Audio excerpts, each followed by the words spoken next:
Hi everyone. So for this assignment, I decided to go with a Screencastify video in lieu of trying to write out an explanation of how to use DocAppender for assessment and evaluation. So this is a free Google add-on that you can find in the Chrome Web Store. And a colleague presented it to me a few months ago, and I hadn't really had a chance to work through it. So I was really happy to have the opportunity to kind of work through it properly during the summer.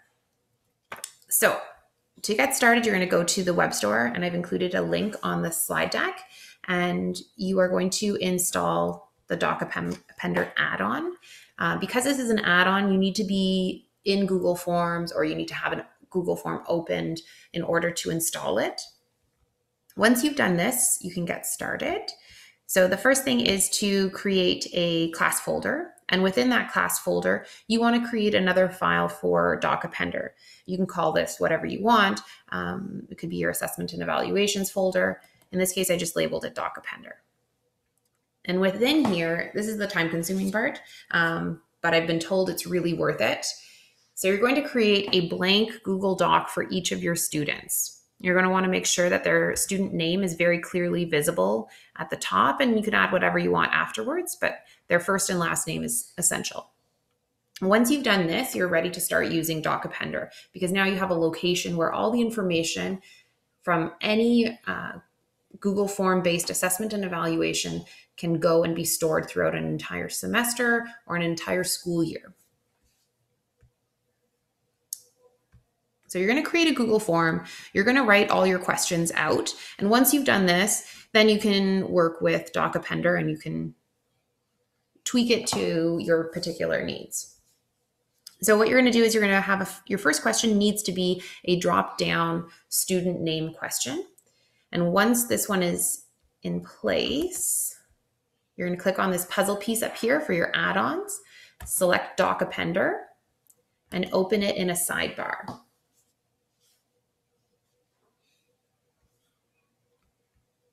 So you're going to select the file that you've created within your class file or folder rather, and then you're going to move on to the next option, which is your doc picker question.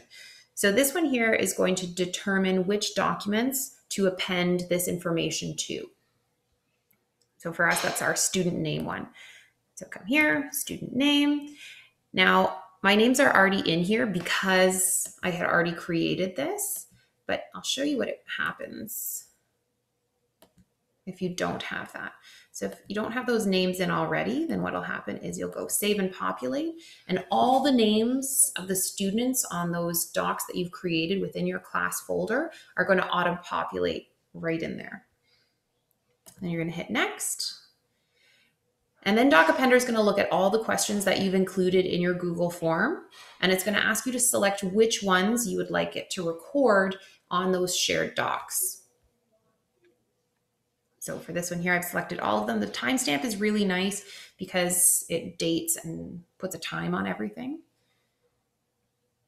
And when you come down here to step 4, you have 3 options for how you want the information to be structured once it's posted on the Google Doc. So I've looked at them all, the bullets, the vertical and the horizontal tables, and I just personally preferred the vertical tables, but you can pick whatever works for you, and then save changes.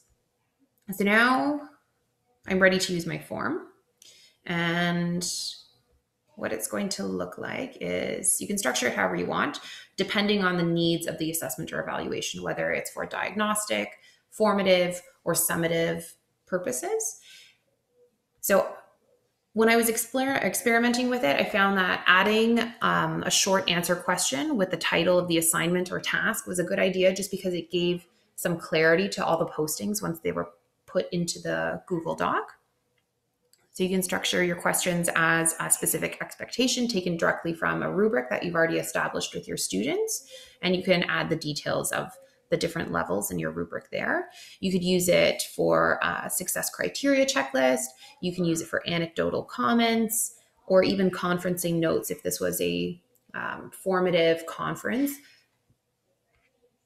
And then I will show you kind of what happens when you fill out one of these assessments.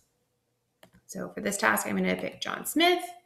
We're going to say that this was his book report and give him some results.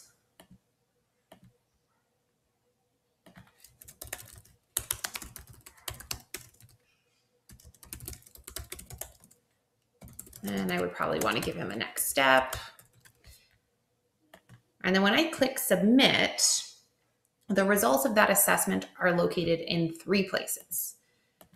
So I can see the results within the Google form that I created.